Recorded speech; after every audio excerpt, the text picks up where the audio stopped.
तो दोस्तों ये है पुराना एसी जो हमने सेकेंड खरीदा है। तो आज इसके बारे में मैं आपको डिटेल से पूरी जानकारी दूंगा और दोस्तों मैं ये भी बताऊंगा कि किस तरीके से जब भी हम एसी खरीदते हैं सेकेंड, तो किन किन बातों का हमें ध्यान रखना चाहिए। क्योंकि कई बार क्या होता है हम एसी ले लेते हैं और बाद में हमें पता लगता है कि हमारा जो कंप्रेसर है वो ख़राब है या इंडोर में कोई दिक्कत है, बाद में हमें काफ़ी पैसे खर्च करने होते हैं। तो किन किन बातों का हमें ध्यान रखना चाहिए दोस्तों, इस वीडियो में मैं आपको दिखाऊंगा। और आपको ये भी ध्यान देना है क्योंकि आपको वीडियो स्किप नहीं करना है। अगर स्किप करोगे तो आपके समझ में नहीं आएगा। ये वीडियो आपके लिए बहुत हेल्पफुल होने वाली है एसी के मामले में। तो ठीक है, सबसे पहले मैं आपको इसकी कंडीशन देख लो। नीट एंड क्लीन है। इंडोर की जो है वो ये है हमारा आउटडोर। ठीक है, कुछ ऐसी कंडीशन है इसकी। ठीक है दोस्तों, ये है इसकी आउटडोर की कंडीशन और ये है इसकी इंडोर की कंडीशन। तो पहले आपको चेक करना है इंडोर को। आपको देखना है कि वो दिखने में कैसा है, ज़्यादा कलर तो उड़ा हुआ नहीं है, स्क्रैच वगैरह तो लगे हुए नहीं, कोई लोगों को टूटा हुआ तो नहीं है। तो आपको इनको चलाकर देखना है कंडीशन कैसी है, ये आपको बाहर से पता लगी जाएगा देखने पर। फिर आपको इसको ऑन, ये जो है ऑन वगैरह करके देखना। हालांकि इसका रिमोट ख़राब है तो मैं इसको मैनुअली ऑन करूँगा। तो दोस्तों रिमोट ख़राब होना कोई बहुत बड़ा इशू नहीं, रिमोट हम बाद में भी चेंज कर सकते हैं, दूसरा मिल जाएगा, कोई दिक्कत नहीं, कोई बड़ा इशू नहीं है। तो मैं इसको पहले मैनुअली ऑन कर लेता हूँ और इसका जो ढक्कन है वो खोल के इसकी कंप्लीट जो कंडीशन है वो दिखाता हूँ अंदर से। तो ठीक है दोस्तों, मैंने ये ओपन कर लिया है। ठीक है, मैनुअली ऑन करने के लिए अब इसके अंदर से कंडीशन देखो, आप देख रहे हो कितनी नीट एंड क्लीन है। आपको इन चीज़ों को ध्यान देना है, इनको देखना लेने से पहले, और कोशिश यही करेगा जब हमारा सिस्टम पूरा लगा हुआ हो तभी आप लो।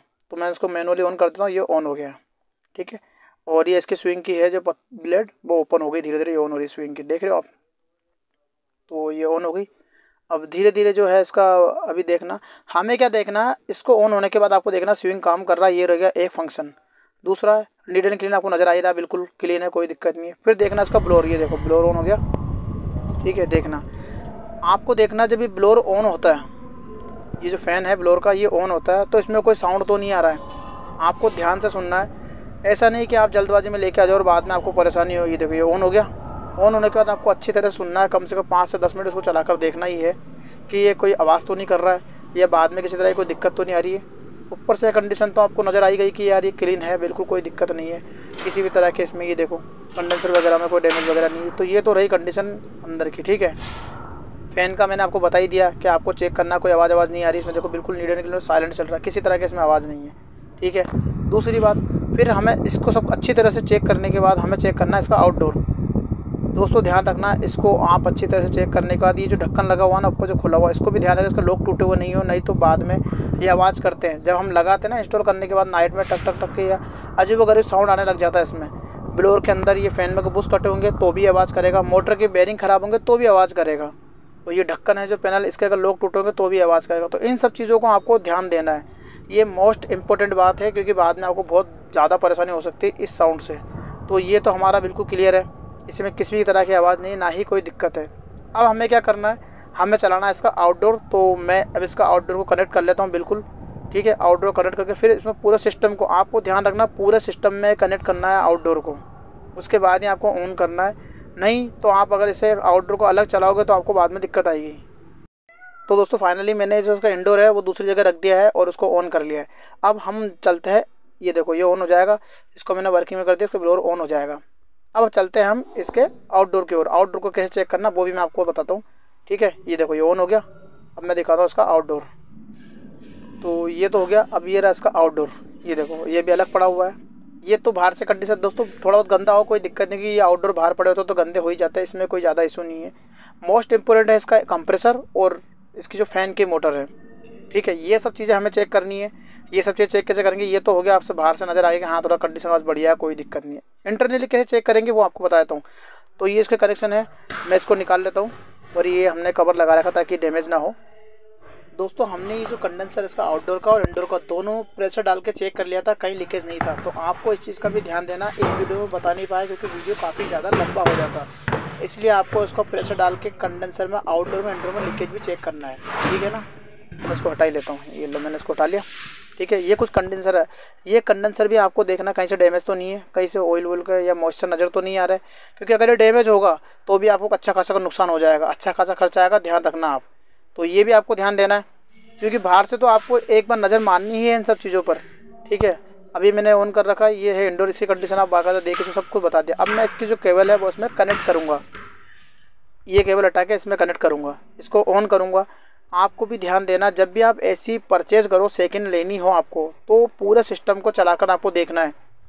क्यों? क्योंकि उससे आपको दो फ़ायदे, सबसे बड़ा फ़ायदा जो वो ये है कि जब ये कंप्रेसर चलेगा आपको सारी कंडीशन समझ में आ जाएगी कि हमारा जो पीसीबी में है, एसी की जो पीसीबी है उसमें कोई फॉल्ट तो नहीं है। ठीक है, उसके बाद ये जो नट है ये दोनों खोल लेना है हमको, खोल के इनका डिस्चार्ज और सक्शन दोनों हमको चेक करना है। मैं ये कैप खोल लेता हूँ। ठीक है, मैंने लूज़ पहले ही करे हुए हैं और एलंकी से मैं इनको लूज़ कर ढीला कर लूँगा, उसको खोल दूँगा। ठीक है, ये एलंकी है, 4 नंबर की एलंकी इसमें लगेगी, मैंने इसको खोल लिया। ये ठीक है, मैं इसको खोल लेता हूँ। दोनों खोलने हैं हमें वाल। ठीक है, दोनों के वाल खोलने हैं हमें। वाल खोलने के बाद हमें डिस्चार्ज और सक्शन दोनों प्रेशर चेक करने हैं। एसी लेते समय आपको जल्दबाजी बिल्कुल नहीं करनी है, अच्छी तरह से चेक करना है, क्योंकि छोटी सी गलती है, जल्दबाजी आपको बहुत ज़्यादा अच्छा खासा नुकसान कर सकती है, इसलिए आपको ध्यान देना, जल्दबाजी इसमें नहीं करना। ठीक है, मैं ये तार हटा लेता हूँ पहले और इसको ये वाला तार जोड़ देता हूँ। तो ठीक है दोस्तों, फाइनली मैंने ये तार इसके जोड़ लिए। ठीक है, ये जोड़ दिया कंप्लीट। ये देखो हमारा जो इंडोर से कनेक्ट कर दिया। अब मैं इसको ऑन कर देता हूँ। ये केबल है इसकी, मैंने इसमें जोड़ दी है। ठीक है, अभी मैंने इसको चालू नहीं करा है, ये आउटडोर है। ठीक है, कंप्लीट हमने करी थी केबल वगैरह इसकी जो भी है। और ये हमारा है, ये देखो केबल वगैरह है, अच्छी तरह से मैंने जोड़ दिया इसमें। आपको ध्यान है लूज़ ना हो थोड़ा बहुत। ठीक है, ये खोल दिया अच्छी तरह से, पहले खोलना आपको ये। ठीक है, अब मैं इसको ऑन कर देता हूँ। तो ये दोस्तों देखो मैंने ऑन कर दिया। अब ये हो गया ऑन। ये इसकी स्विंग की जो ब्लेड है वो ओपन हो गई। ठीक है, अब आपको देखना है इसकी टाइमिंग में, ये जो ब्लोअर धीरे धीरे ब्लोअर हमारा ऑन हो जाएगा। देख लो अभी भी इसमें कोई साउंड नहीं, बिल्कुल साइलेंट है ये, तो इसमें तो कोई साउंड है नहीं, ये तो अपना परफेक्ट है। अब जैसे ही ये कमांड देगा ना इसको चलने का, तो हमारा जो कंप्रेसर है उसको ऑन होना चाहिए। ठीक है, आपको ध्यान देना, हमारा जो कंप्रेसर वो ऑन होना चाहिए, और अगर नहीं हो रहा है तो इसका मतलब पीसी फॉल्ट है। तो आपको ध्यान देना इसको ऑन होना चाहिए। फ़िलहाल तो ये ऑन नहीं हुआ है। ठीक है, अभी ये ऑन नहीं हुआ है, हम इसका वेट करेंगे जब तक ये ऑन नहीं हो जाए। फिलहाल ये तो ऑन हो गया हमारा। ये देखो उसके ब्लोअर घूमने लग गई, ये ऑन हो गया है। तो अब चेक करते हैं, 1 मिनट बाद 1.5 मिनट बाद ये ऑन हो जाएगा। ठीक है दोस्तों, तो हम वेट करते हैं। अभी ये ऑफ ही है, ऑन होने तक तो सप्लाई होगी, ऑन हो जाएगा। आपको इस पंखड़ी को इन सबको अच्छी तरह से चेक करना है, इन सब का ही आपको ध्यान देना है। जैसे ही ऑन होगा कि भाई किसी तरह कोई साउंड तो नहीं आ रहा है, कहीं अड़ तो नहीं रहा है। तो ये फाइनली हमारा ऑन हो गया कंप्रेसर। ये देखो ये हमारा कंप्रेसर ऑन हो गया। अब आपको अच्छी तरह सुनाई दे रहा होगा, ये जो फ़ैन है अच्छी तरह से, इसमें किसी भी तरह का साउंड नहीं है। ठीक है, आपको देखना। और अब मोस्ट इम्पोर्टेंट जो बात है वो है इस कंप्रेसर की, आपको डिस्चार्ज सेक्शन दोनों पे हाथ लगा के देखना। ये है डिस्चार्ज, कहीं ये दब तो नहीं रहा है, या इसको दबाने से ये कंप्रेसर की आवाज़ तो चेंज नहीं हो रही है। और ये है सेक्शन, इसको दबाने पर भी आपको चेक करना है पूरा कर भी रहा है कि नहीं कर रहा है। ठीक है, इसको आपको चेक करना है। और ये है डिस्चार्ज, बार बार आपको प्रोसेस देखना है, इसको दबा कर देखना अच्छी तरह से, जितनी देर तक आप दबा सकते हो। अगर ये दब गया तो कंप्रेसर ख़राब है, और अगर ये ऑयल फेंक रहा तो भी ये ख़राब है। आपको ध्यान रखना, इस चीज़ को आपको ध्यान देना है। जब आपको चेक कर रहे हो तो ऑयल नहीं फेंकना चाहिए। हाँ, एक आधो बूंद कभी कभार समझ में आता, बट इतना नहीं कि लगातार ऑयल फेंक रहा हो। आपको ध्यान देना है। ये देखो, और ये है इसका सक्शन। ठीक है, सक्शन करने के बाद जब हम इसको चला रहे हैं और इसको दबाते हैं, ज़्यादा देर तक आप दबाओगे तो कंप्रेसर की है जो आवाज़ बिल्कुल चेंज हो जाएगी, कंप्रेसर बिल्कुल साइलेंट हो जाएगा, उस पर कोई लोड नहीं होगा, तो बिल्कुल साइलेंट हो जाएगा, आवाज़ बिल्कुल साइलेंट हो जाएगी, सिर्फ पंखे की आवाज़ आएगी। ये आपको ध्यान देना है। ठीक है, ये प्रोसेस आपको बार बार करना है, सक्शन को दबाना है, जितनी देर तक आप दबा सकते हो कंप्रेसर की आवाज़ चेंज हो जाएगी, धीरे धीरे बिल्कुल साइलेंट हो जाएगा, सिर्फ पंखे की आवाज़ आएगी। और जैसे ही आप छोड़ते हो तो फिर से कंप्रेसर चलने की तेज़ आवाज़ आएगी। ठीक है ना, जैसे मैंने दबा रखा ये बिल्कुल साइलेंट हो गया। ठीक है, अब मैं छोड़ूंगा। ठीक है, ये साइलेंट है, धीरे धीरे कम हो गया बिल्कुल। ये देखो फिर तेज़ हो गया। जैसे ही मैं छोड़ता हूँ ये तेज़ हो जाता है, और जैसे ही मैं इसको दबाता हूँ ये बिल्कुल साइलेंट हो जाता है। तो इस प्रोसीजर को आपको 4 से 5 बार करके देखना ही है, क्योंकि कई बार क्या आप अचानक कर देते हो, जल्दबाजी में ध्यान नहीं देते हो, लेकिन आपको ध्यान देना है। मैं फिर दबा के रखता हूँ थोड़ी देर, और ये बिल्कुल साइलेंट होना चाहिए। अगर अंगूठे से या दबाने के बाद कंप्रेसर की आवाज़ साइलेंट नहीं हो रही है, या आवाज़ में किसी भी तरह का कोई बदलाव नहीं हो रहा है, आज वैसी की वैसी है, तो आप समझ जाओ आपका जो कंप्रेसर है वो बिल्कुल ख़राब है, आपको वो ऐसी नहीं लेना है।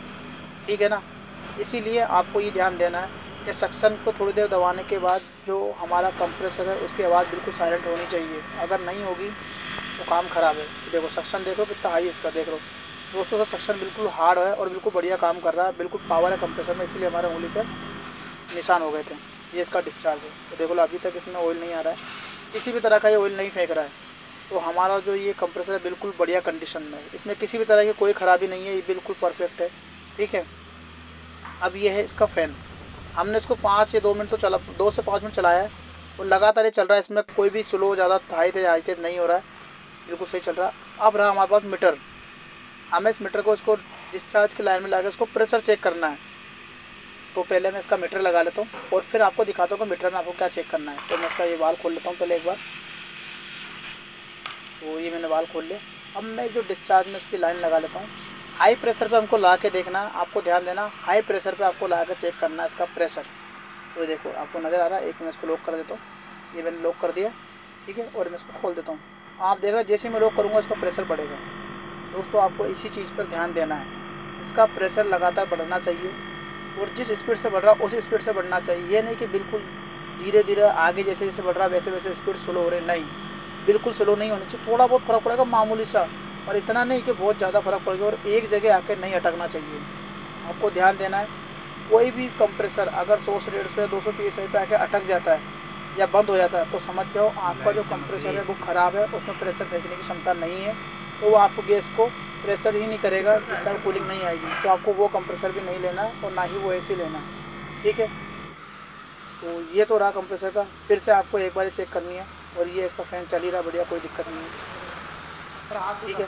अच्छी तरीके से आपको चेक करना, रुक रुक के चेक करना, एक बार नहीं 2-3 बार चेक करना आपको ये चीज़। देखो अभी तो बढ़ ही रहा प्रेशर इसका, ठीक है। मैं इसको रिलीज़ कर दूँगा, थोड़ा सा लो करूँगा फिर बढ़ने लगेगा। देखो बढ़ रहा लगातार।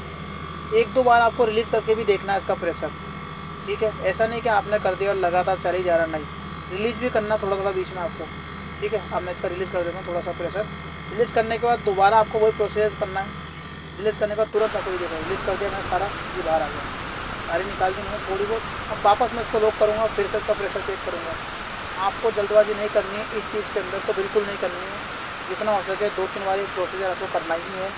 इस प्रोसीजर से आपको पता लग जाएगा जो भी कंप्रेसर है इसमें आपका लेने में घाटा तो नहीं है, क्योंकि कंप्रेसर अगर ख़राब है तो दोस्तों 8 से 10 हज़ार के बीच में आपका खर्चा आ जाएगा, जो कि काफ़ी हेवी खर्चा और काफ़ी बड़ा खर्चा है। तो आपको इस चीज़ से बचाने के लिए ये वीडियो आपको ध्यान से देखना है।